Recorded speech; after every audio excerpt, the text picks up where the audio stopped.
Collective, hey, what is going on? Happy new moon. So excited to have you here today. My name is Deborah, owner of Purusha Holistic Wellness, and this is another episode of Purusha Intuitive, where we're going to look at your energy during the new moon via the tarot, astrology, and any channel messages that come through. So let's get into it. We have a new moon in Sagittarius this evening, tomorrow morning, depending on where you are located. And topically, it looks pretty okay. Yeah, there's some tension. Yeah, there's some support. But it's not the most craziest, usually new moons are fairly tame. However, the way it is aspecting planets like Neptune and Uranus can bring in some confusion.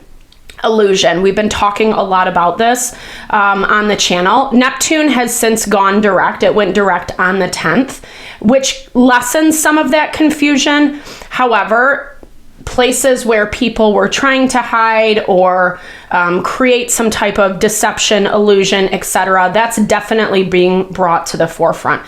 And it is requiring some type of change, right? Change is happening regardless. We're just in a time of a lot of change in general. You can see this easily anywhere you look, basically. And it is challenging us to make decisions and choices that actually help us align with what we want more.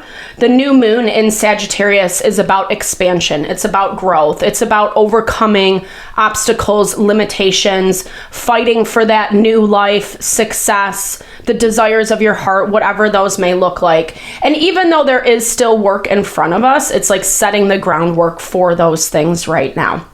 I'm going to start off with an energy cleansing just to set the tone, set the vibe for the reading, cleanse out those places we might feel blocked or limited. It's a great time to set your own intention as well, especially if you've come in with something on your heart, on your mind, something you would like Spirit to deliver messages to you around. Definitely give that over. Be open to receive. It's a really great way to personalize these collective readings. I also do personal readings. I offer a variety of healing and wellness services, and readings are one of them. If you want me to look at your specific situation, how it's faring, where it's headed, or if you are interested in a realignment of self, your mind, body, soul, I do energy healing as well as Ayurvedic or holistic wellness consultations. When we are strong, grounded, sure of ourselves, that's really where we are manifesting our happiness, our fulfillment, our bliss. And I would love to help support that for you in whatever way possible. Definitely hit me up. All the info to get into contact with me is in the description box below. All right, let's get into it, collective. I bless you with pure love and light, pure source energy, pure loving grace. I release anything that is not for your highest and best. Any fears, doubts, insecurities, lack of worth, lack of value, pain, anger, frustration, impatience, overwhelm. Cleanse it and release it from our being so we may see and understand the messages clearly and help to make me a clear and open channel for the collective. Thank you, Father God, Spirit guides, guardian angels, and my love. Amen. All right, I'm hearing there's something that's like on your mind, something that you are thinking through. There's like maybe a couple different choices on the table, a couple different options in front of you. I feel like you are waiting today for a little bit more information before you move forward, but I was also hearing it's like you already know your answer.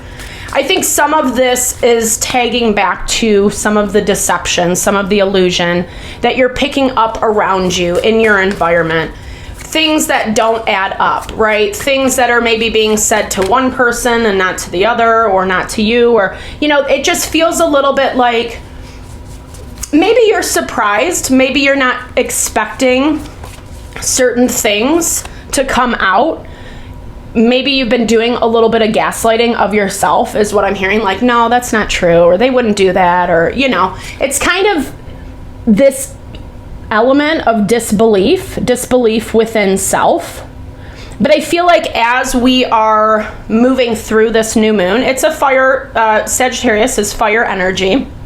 And the way that like movement has been playing out in the collective lately has just been like, we have to take our time. You know, we can't move as quickly as we want. We got to make sure that like we're really vetting things when we're making major decisions for our life, etc.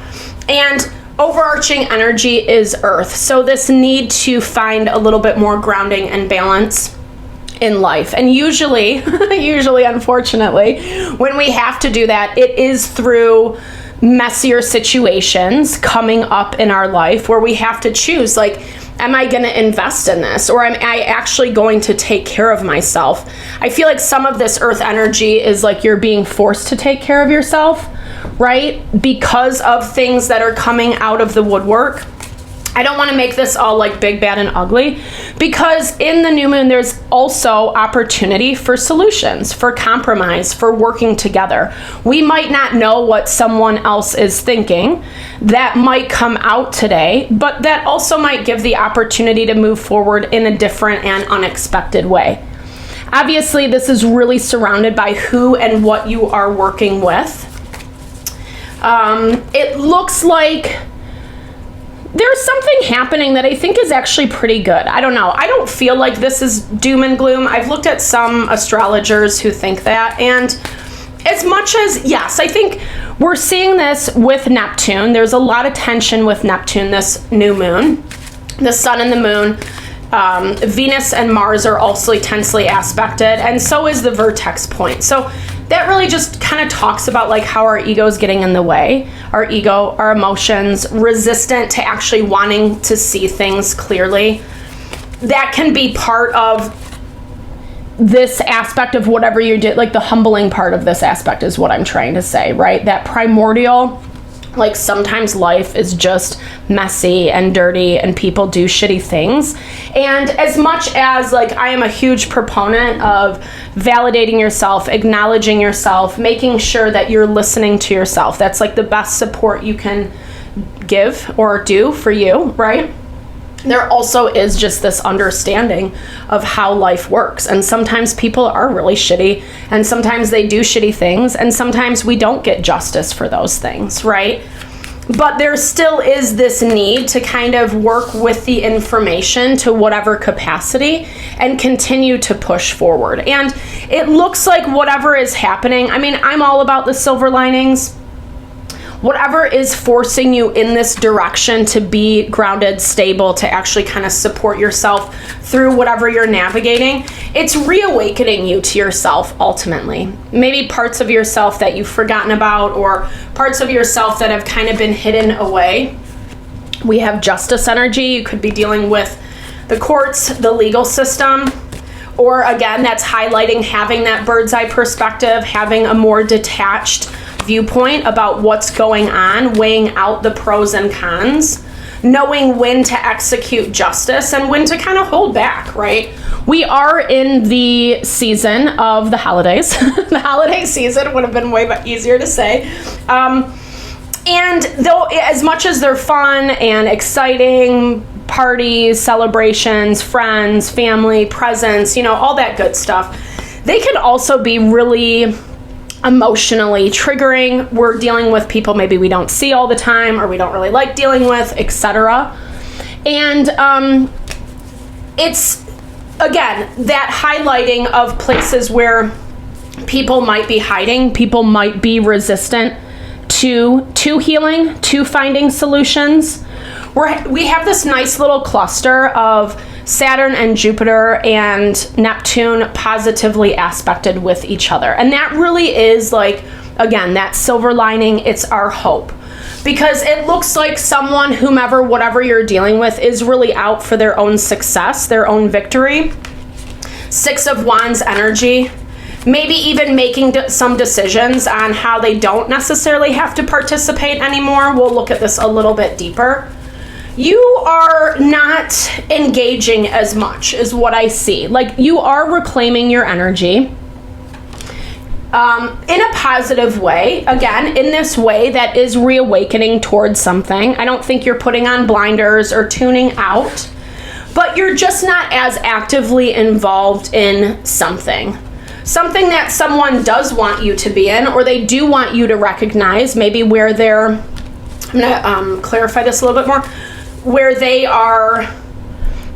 want you to recognize them. It's like this is someone who's trying to get your attention is what I'm picking up. But it also looks like you're not giving it to them. If anything, you're like paying attention to other things with this Hangman. There could be other options, other approaches to dealing with something. But I don't know. This is a little bit of a slower energy. So even though with Sagittarian energy, even though over the month we've kind of been seeing the fire element enliven a little bit more, even though you might feel ready for what is next, there still is slow movement, meaning it's like taking your time. Conflict, 5 of Wands, 7 of Pentacles, King of Wands. Waiting to see how the conflict shakes out, waiting to see what comes of it. This feels like whatever energy you're dealing with, because they're basically communicating to you right now that they're doing things their own way. They want you to notice, right? They want you to take note, but it is going to be about how they want it done. Also, at the same time, they have 1 foot in, 1 foot out. And I feel like that's kind of where you are taking a step back. You're not, because either you know, or you've seen this pattern before, or this is just something that you don't really want to engage in. It doesn't feel very pleasant on some level. It's hard to work with people who refuse to work together, right? Or who do lie, who do deceive to get what they want. Jupiter is also tensely aspected to Chiron. Jupiter is in retrograde right now and in Cancer. So it's hard to get ourselves moving, especially around the things that we do have to change, especially around the things that we do have to have a different perspective. It does look like you can do that. There is some type of connection here that, I don't know, this, whatever you're dealing with is like all over the place. You know, they want it, they don't. They want your attention, they don't, right?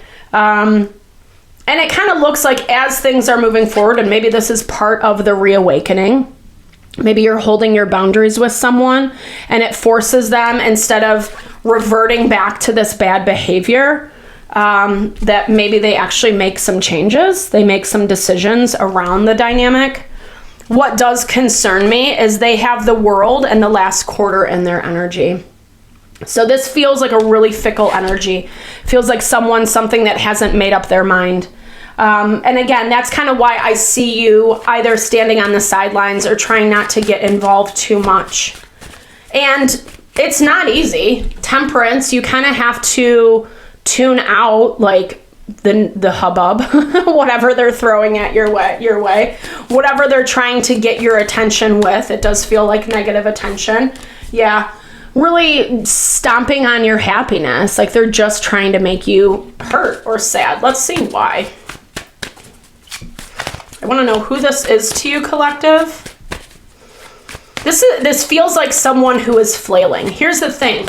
Whatever this dynamic is, it feels like it's, like I was saying at the very beginning, it's being forced to calm down, whatever that means, or rebalance is maybe a good way. You know, we get into a lot of chaos, drama, things are all crazy, and this needs to just settle down, and no one can escape it, essentially is what it's saying, right? So if they are refusing, if you are refusing, you know, eventually with this new moon, next couple days, it's going to be forced, right? It's going to be forced to say, okay, this is what it is, right? This is the reality of how things are going. Changes need to be made, or else there is going to be an ending, or else there is going to be closure. Whomever, whatever you're dealing with doesn't necessarily want that. Let me balance you out real quick before I continue. It looks like they're backtracking a little bit. When they have to put their money where their mouth is, they have a harder time doing that. It ends really nicely. Six of Cups. Excuse me. 6 of Cups, 4 of Wands. Let's clarify what this is. Ooh, the Empress. I love this energy for you. Standing in your power, not letting people flex over you. The Devil, of course. Again, that really just confirms someone's directly coming after you. You know, someone does, it looks like they're coming to you with their tail between their two legs. Or their tail between their legs. And again, like I was saying, this is all about, so this dynamic can balance, right? There has to be a recalibration. And I keep hearing, sorry, I've been a little vulgar in this reading, but it's like a shit or get off the pot, you know? It has this vibe of like, you know, whomever, whatever this is, getting really emotional about things, reacting out of their emotion, making things harder than what they have to be. You're along for the roller coaster ride. Something's popping up to say no more, like it can't go in this direction anymore. And I think that's hard for someone because they're used to operating out of their base instincts. They're used to kind of having their pride, you know, or being the one in control of the dynamic of the situation.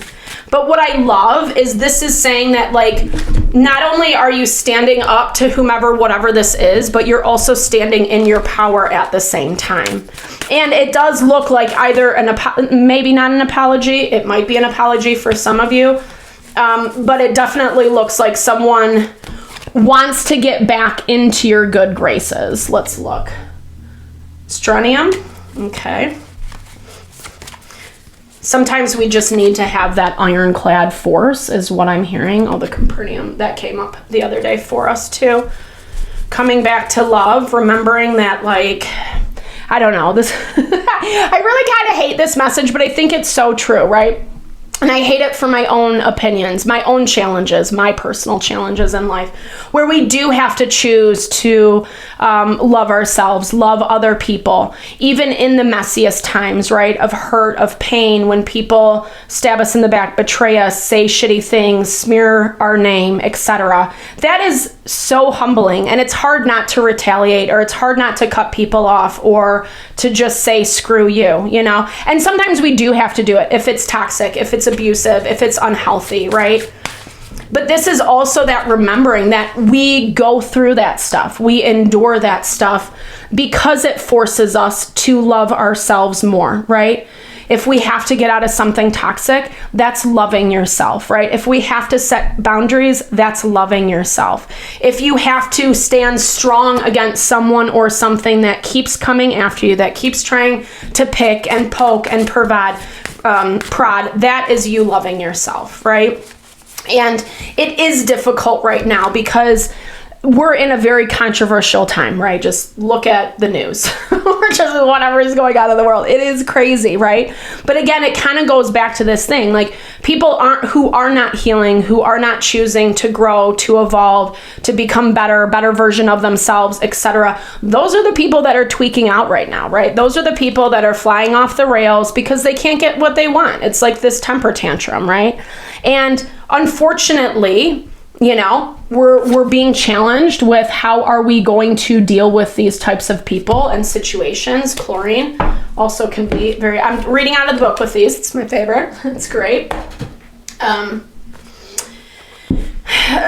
You know, but ultimately we just, it is a lot about how life is changing, the change, and how we're going to show up for ourselves moving forward. And really when we choose to love ourselves, then we choose to love others at the same time, right? Loving ourselves more is actually helping us love others more, even the not so fun people. So with that in mind, I'm going to find strontium and then we will begin. Let me see, 161. Where are you? Oh, there you are, 45. Okay, so strontium is an outstanding supporting pedestal of protection and display, an encouraging partner whose welcoming strength is offered without demand to enhance and propel forward whatever endeavor is asked of him. A trusted confidant, it is impossible to penetrate the protective boundary he creates around those he loves. I love that. His driving force illuminates and identifies the individual road of origin and becoming in all of us. It symbolizes natural, promise keeper, capable, protector, example. And I feel like that is totally your energy, right? Through all of this. You are the one who's standing strong. You are the one who's kind of navigating some of this harder stuff, but you're doing so in like such a self-assured way, right? And that's exactly why at the end of this, it's the Empress up against the Devil, right? And really the Empress is definitely something that can combat the Devil, because she knows her strength, she knows her power, she knows when there's manipulation afoot and how to change or transition the energy or not buy into all of that, so that she can it's not about like her agenda, but so that she can actually like continue forward in her goals, her desires, her success, etc. We leave the table on a mathematical enigma, Copernicum, the riddle that began the charted journey. No matter how you measure it, calculate it, dissect it, distill it, or combine it, the mystery always delivers the same message, the same number, the golden number. We want to think that golden number is love, and its ardent, magical destination is within all of life, all of matter. Love is our materia prima, and it is visible in our world's circulatory wholeness, which exquisitely sustains our universe's complex and diverse majesty within the spiritual serenity of the eternal. Love gives us a soulful courage to bear and endure all, and with it we cannot fail. So beautiful. Always reminds me of 1 Corinthians 13, one of my favorite passages, just about how love does endure. And, you know, whether you think it's cheesy or not, I'm never promoting to be a doormat. Like, that is not fun either, right? But when we choose to love, it really just helps diffuse whatever this messiness is, right? And it also, I love how it pointed out, it helps us endure. It helps us overcome even the hardest of obstacles. And we'll close it out with chlorine. Starting from her existence, chlorine's dual nature, outwardly good, but inwardly shockingly evil, I should hold up this guy with it, has had to be conquered with sheer force. At one moment, she is an elusive, sublime youth with a stainless, mystic soul. The next, a vengeful demon, apprenticing in the dark arts of death and destruction. A spiritual struggle that moves from blissful realms of purity to forbidden grounds of torment and loss. Which of these spiraling natures is chlorine's true self? Which will be the conqueror? As both twist within her, who will have the last backward glance before the final leave-taking? Chlorine symbolizes volatile, erratic, unreliable, suspicious, and emotional, which I really feel like is that energy that you're dealing with over the next couple days. Never fun, you know? I don't like delivering these kind of negative messages. I was actually hoping things would be a little bit lighter, because transit-wise, it's not super crazy. But kind of back at the beginning, like I was saying, right? Like, it's not stuff that we don't know we're dealing with, right? This isn't stuff coming out of left field or, you know, yeah, we might hear some lies, some deceptions about what people are doing, but it's going to be like, nah, that makes sense, right? That person, of course, they're going to do that. Yeah, that might hurt my feelings, but, right? It's all about enduring. It's all about overcoming. Remember, hurt people hurt people.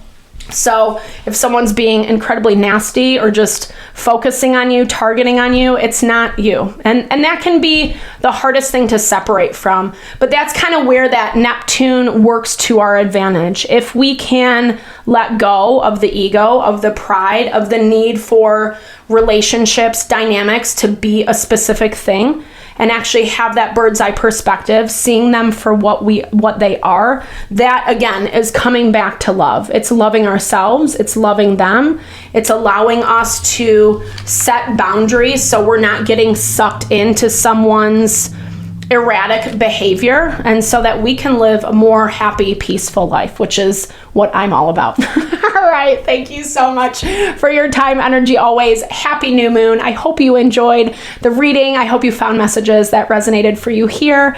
Definitely drop comments below if you did. I love to hear, or just say hey, share in a little love, little TLC. I so appreciate all the love, all the support to the channel. Know it blesses my heart, and I'm sending love and blessings back to you.